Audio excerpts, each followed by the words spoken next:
On July 2, 2026, the White House quietly announced something that would have seemed impossible 10 years ago.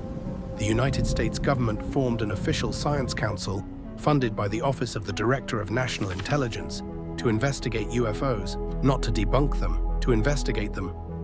The council is led by a Harvard professor who believes we may have already been visited. Its board members are classified. The promised government files have not been released, and the scientists on the council are already publicly fighting each other. This is the story they are not telling you. To understand why this matters, you need to understand what the government actually means when it says UAP. Unidentified anomalous phenomena. That is the official term that replaced UFO in government documents around 2021. The word change was not cosmetic. It was a signal. Vector Green, UFO contact carried at decades of 045. stigma. Little green men, tin-foil hats, tabloid headlines. UAP is clinical, scientific. It says, we do not know what this is, and we are taking it seriously. In 2021, the Pentagon released the first official UAP report in modern history. It documented 144 incidents reported by military personnel. Of those 144, only one was explained. One. The other 143 remained officially unidentified. The man chosen to lead this council is Avi Loeb. If you have not heard of him, you should have. He is a cosmologist at Harvard University. He was head of Harvard's astronomy department for nearly a decade. He has published more than 800 scientific papers. By any measure, he is one of the most credentialed astrophysicists alive. But Loeb is also one of the most controversial figures in modern science. In 2017, a strange object passed through our solar system, the first interstellar object ever detected. Scientists named it Oumuamua. Most astronomers concluded it was a comet or asteroid. Loeb concluded it might be a piece of alien technology. He wrote a book about it. The scientific community was not pleased. His critics say he makes extraordinary claims with insufficient evidence, that he bypasses peer review to go directly to the public, that he is more interested in headlines than science. Sean Kirkpatrick, a physicist who ran the Pentagon's UAP investigation office, said Loeb is, quote, not viewed favorably in the scientific community. Another scientist said, and I quote, we are not going to get any closer to answering these questions with him in charge. Loeb's response to his critics is consistent. He says they lack the imagination to consider new ideas. He says science should follow the evidence wherever it leads, even if that destination is uncomfortable.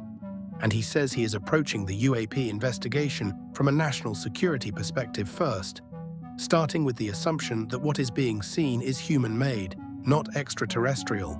So what exactly is this council, and what is it supposed to do?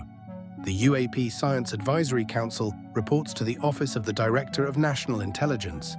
It was established as part of Trump's February 2026 promise to declassify government UAP records. The council's job is to analyze UAP data, publish findings in peer-reviewed journals, and advise the intelligence community. The council includes Michael Shermer, founder of Skeptic magazine and one of the most prominent scientific skeptics in the world. Shermer says his job is to keep the other members grounded. He told Scientific American, and I quote, pretty much everyone on the committee is more open to the possibility that UAPs could represent something other than ordinary terrestrial phenomena. Not just space aliens, by the way, but space-time bubbles and multidimensional beings, and far future human time travelers. He then added, none of that is going to pan out. The council also includes a psychologist, Janice Vilhauer, whose role is to study how people who claim to have interacted with UAPs were affected by the experience. That might sound like a soft assignment. It is not. Her findings could be the most important of the entire investigation. Here is where it gets interesting. The council, the scientists you just heard about, reports to a board, and that board is classified. The identities of the board members are being kept secret. Loeb himself confirmed this to Scientific American.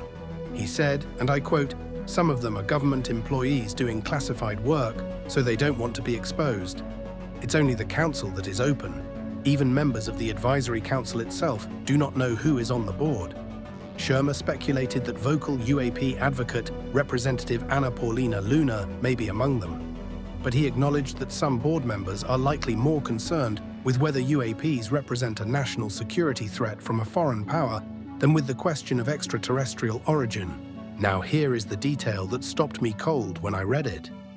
Will Hauer, the council's psychologist, said this: "We know that only about 5% of people are actually reporting what they are actually seeing because they are afraid of stigma." 5%. That means for every UAP incident that gets reported, 19 more go unreported.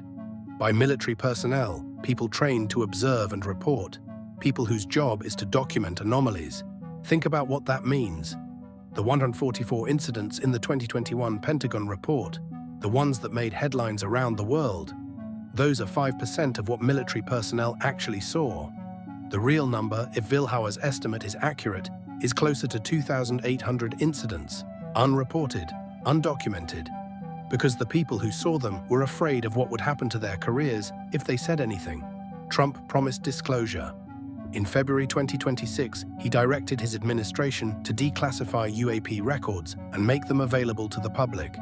Some files have been released on a Pentagon website. But as of July 2026, the major tranches of promised documents have not appeared.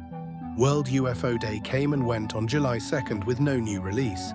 The LA Magazine headline said it plainly: World UFO Day comes, but new UAP files don't. This is the pattern. Promise disclosure, release a fraction, keep the rest classified.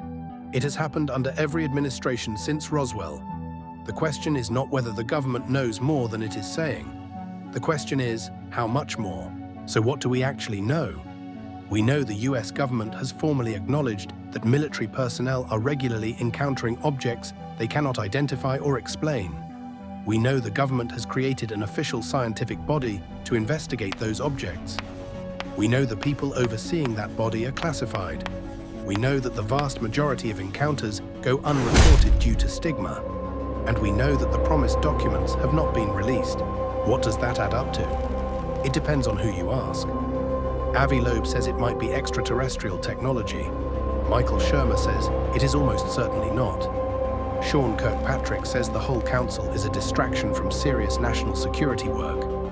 And the 95% of military personnel who saw something and said nothing, they are not saying anything at all. The truth is, we do not know. And that is exactly the point of this channel. Not to tell you what to believe, to show you what is actually happening, what the evidence actually says, and what the questions actually are. Because the questions are more interesting than any answer anyone is currently offering. If you want to go deeper, subscribe. Every week, Dark Signal covers the science, the mysteries, and the stories they are not telling you. The next video will make you question something you thought you knew. I will see you there.